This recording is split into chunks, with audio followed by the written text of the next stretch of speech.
So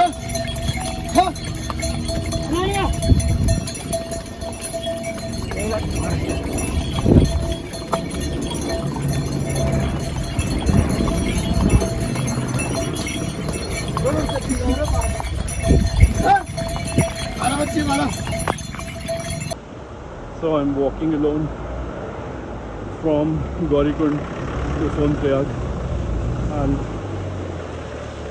if you go by a cab then you have to wait for like 2 to 3 hours. So I preferred that I should start walking. So I'll walk this way. It's around 4 to 5 kilometers.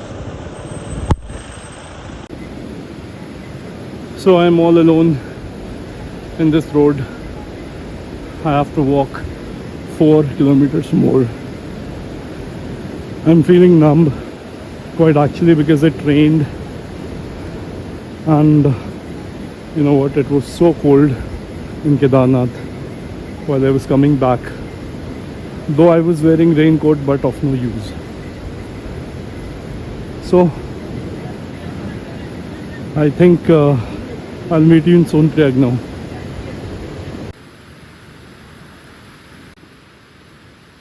I'm all alone in this way. It's night, it's 8 p.m, it's raining, and I'm all alone walking towards my destination. Can you see anything? I hope not, because even I can't see anything. There are no lights in this jungle. Yeah, finally I see some light. My goodness. So, after an amazing day, I've reached to Sonprayag. Finally. I was thinking I will not make it. Weather was really scary, but finally I have made it. Thank you God. तो मैं आपको कुछ बताना चाहता हूँ. मेरा जो journey था केदारनाथ का, वो सोनप्रयाग से केदारनाथ तक तो बहुत अच्छा रहा, क्योंकि मैंने अर्ली मॉर्निंग सुबह 3 बजे मैं निकल गया था, और मेरी कोई चेकिंग भी नहीं हुई, जैसे registration and RT-PCR and all that. उसके बाद सीधा मेरे को कैब इजीली मिल गई थी, क्योंकि मैं सिंगल ऑक्यूपेंसी में था, तो मुझे कैब इजीली मिल गई थी और मैं बड़ी जल्दी गौरीकुंड पहुंच गया. बट जो हॉर्सेस एंड पोनी होते बेसिकली, हॉर्सेस नहीं होते, क्योंकि हॉर्सेस सिर्फ तेज दौड़ सकते हैं, लेकिन लोड उठा के खड़ी चढ़ाइयों पे चढ़ना हॉर्सेस के बस की नहीं होती. ये सब काम पोनी करते हैं. And they are as big as horse and they're very strong. They have good load capacity. जिस तरह से जो हम क्या कहते हैं हिंदी में, खच्चर कहते हैं उसे, आई थिंक. तो जो खच्चर होते हैं उनकी जो लोड उठाने की कैपेसिटी होती है, they are like SUVs of their segment, जैसे SUVs होती हैं, big, burly and very strong. They are also very strong. तो वहां से खच्चर मिलना मुश्किल हो गया मुझे, क्योंकि मैं सिंगल था और वो हमेशा पेयर में देते हैं. तो पेयर लेने के लिए बड़ी मुसीबत हुई, नहीं मिला पेयर, बिकॉज पेयर तो मिल रहा था आई थिंक, बट जो हमारे को सिंगल नहीं मिल रहा था. तो सिंगल कोई एक मुझे मिला पोनी ओनर, उसके पास 3 पोनीज थी, जिसमें से 2 पेयर में जा चुकी थी और 1 बचा था, तो वो लोग मेरे को ले गए. तो वहां पे मैं काउंटर पे खड़ा हुआ, मैंने पोनी ओनर की ID दिखाई और उन्होंने मुझे 2540 कुछ चार्ज किया. और पोनी अच्छी थी, स्ट्रॉन्ग पोनी, एंड जो उसका ओनर था, he was managing it really well. But क्या है, वो पहाड़ बहुत डेंजरस है, बहुत खड़ी चढ़ाई और बहुत खड़ी ढलान है. रास्ता मतलब it's not easy. The track till Kedarnath is very difficult. चाहे आप वॉक करके जाओ, और अगर आपको लगता है कि horse pony would be any better, no, you are wrong. Horse pony में भी उतना ही पेन होगा जितना आपको वॉक में होगा. इट्स जस्ट दैट कि आप वॉक करने में देर से पहुंचोगे, पोनी आपको जल्दी पहुंचा देगा. लेकिन पोनी में बैठना बहुत दिक्कत है, क्योंकि आपकी पूरी बॉडी मूव होती रहती है जैसे जैसे पोनी चलती है। एंड खड़ी चढ़ाई, खड़ी ढलान में डर भी रहता है, क्योंकि कई पोनी जो होती हैं, जो थकी हुई होती हैं, उनके पैर फिसल जाते हैं। तो ये सारी चीजें होती हैं, तो इन सारी चीजों का ध्यान रखना है। तो फिर काफी स्ट्रगल के बाद मैं ऊपर पहुंचा, जहां पे पोनी का पड़ाव होता है। वहां से कोई 1-2-3 किलोमीटर, 2-3 तो नहीं, 1-1.5 किलोमीटर दूर केदारनाथ जी का मंदिर है। अब थोड़ा सा मतलब 200-300 किलोमीटर चलने के बाद लाइन शुरू हो गई मंदिर की। 8:30 बजे मैं पहुंच गया था। 8:30, 8:25, 8:30 तक मैं लाइन में लग गया था, और लाइन बहुत ज्यादा लंबी नहीं थी उस टाइम, लेकिन बाद में धीरे धीरे लंबी होती रही। लेकिन मुझे ये नहीं पता था कि ये लाइन कहाँ से घूम के जा रही है, क्योंकि मुझे तो सामने थोड़ा बहुत मंदिर का टॉप दिख रहा था, तो मुझे लगा लाइन छोटी है, बहुत ज्यादा बड़ी नहीं है। तो अब हुआ ये कि मैं खड़ा रहा और लाइन चलती रही, बट मैंने ये चीज सोची थी, मैं बिल्कुल भी चीटिंग नहीं करूंगा। मैं यहाँ पे बहुत ही श्रद्धा के साथ आया हूँ, तो मैं, ऐसा नहीं है कि मैं लाइन तोड़ूंगा या फिर किसी को ब्राइब करके और कोई वीआईपी दर्शन कर लूंगा। नहीं, I was not planning the same. I was thinking जितना भी टाइम लगेगा मैं यहाँ पे खड़ा रहूंगा और फिर दर्शन के बाद जाऊंगा, चाहे कुछ भी हो जाए। और इनफैक्ट अगर दर्शन नहीं हो पाते तो मैं इसी में ही खुश हो जाऊंगा कि मैं यहाँ तक पहुंच गया, क्योंकि मंदिर के प्रांगण में भी पहुंचना अपने आप में बहुत बड़ी बात है। तो 4.5 घंटे तक, 4.25 घंटे तक आई वुड से, मैं वहां पे खड़ा रहा लाइन में, और 4.25 घंटे बाद मुझे जाके दर्शन हुए। इतनी लंबी लाइन थी, और मेरे पीछे के जो लोग थे उनको भी कब हुए होंगे दर्शन, आई एम नॉट श्योर। तो 12:45 पे, 8:25 पे मैं लाइन में लग गया था, और 12:45 पे मुझे दर्शन हुए। दर्शन 2 सेकंड के थे, सिर्फ 2 सेकंड के दर्शन थे। एंड आई कैन अंडरस्टैंड कि बहुत सारा क्राउड मैनेज करना होता है, तो जो वहाँ अथॉरिटीज होती है, प्रशासन के लोग होते हैं, वो थोड़ा आपको जल्दी जो है वो पुश कर देते हैं। 2 सेकंड से ज्यादा आपको अंदर, क्या कहते हैं उसे, आई थिंक गर्भगृह कुछ कहते हैं उसको देखने देते हैं, then they push you forward.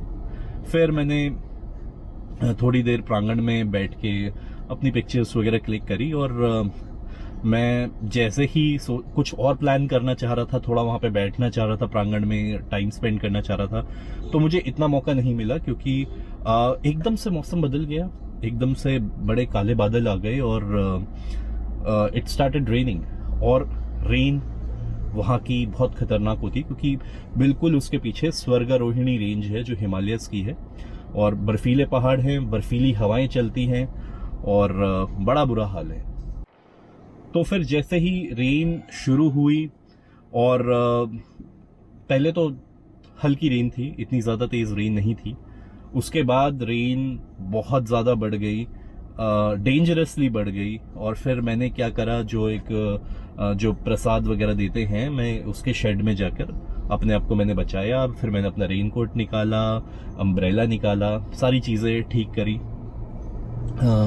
सब सही था।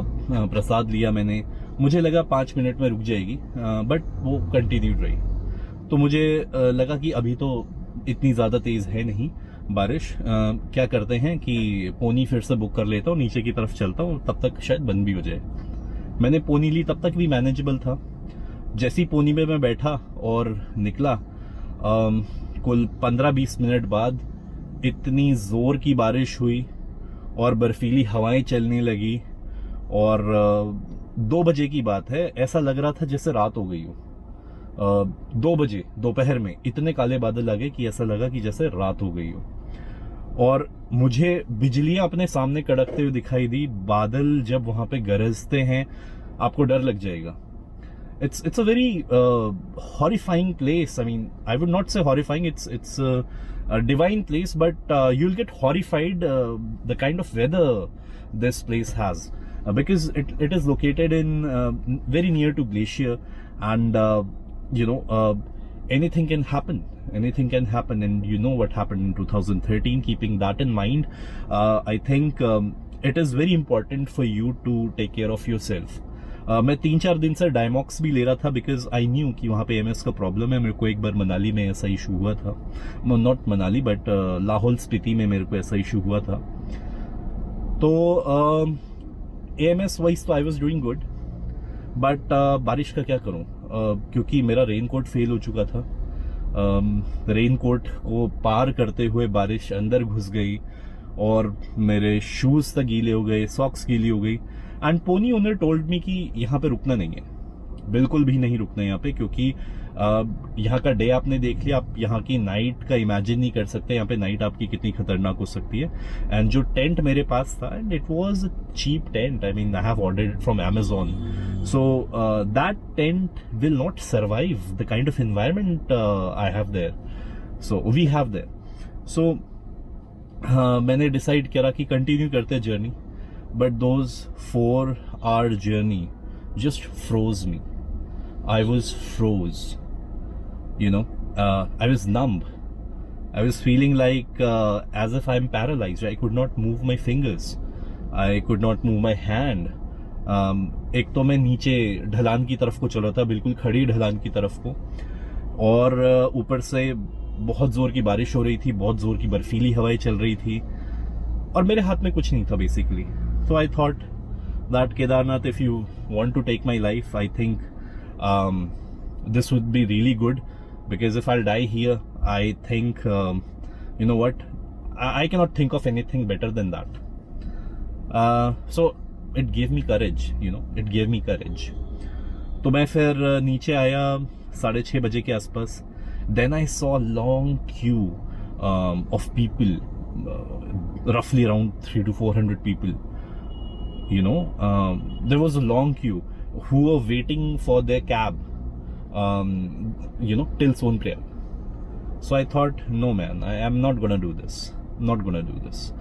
I have to walk, because first of all, I have to make sure that my body is not numb any longer, and I have to generate heat in my body so that I can make sure that I don't get paralyzed. So I started walking, and it actually did work. It generated heat in my body, and within a span of 55 minutes, I reached there. I reached to Sonpriyag, and then it stopped raining all of a sudden. So, you know, that was all about my journey. And if you're going to Kedarnath, I think this is the best time, or probably October, November is the best time, but avoid rains, because you know, ये rain इतनी ज़्यादा नहीं थी, लेकिन जो जुलाई अगस्त वाली सितंबर वाली rain होती है वो बहुत ज़्यादा ज़बरदस्त होती है. तो if you can avoid that, it would be great. So if you're planning a journey to Kedarnath, have a safe, have a happy journey, have a divine journey, and make sure that you're over prepared for that journey. This is Vipin signing off. Thank you so much for watching my video. Stay connected. So finally I'm heading back towards home, and I had an amazing journey, and I think everyone should come at least once in their lifetime. It was an amazing experience and quite divine one. I feel much more liberated and in peace right now. So thank you so much everyone.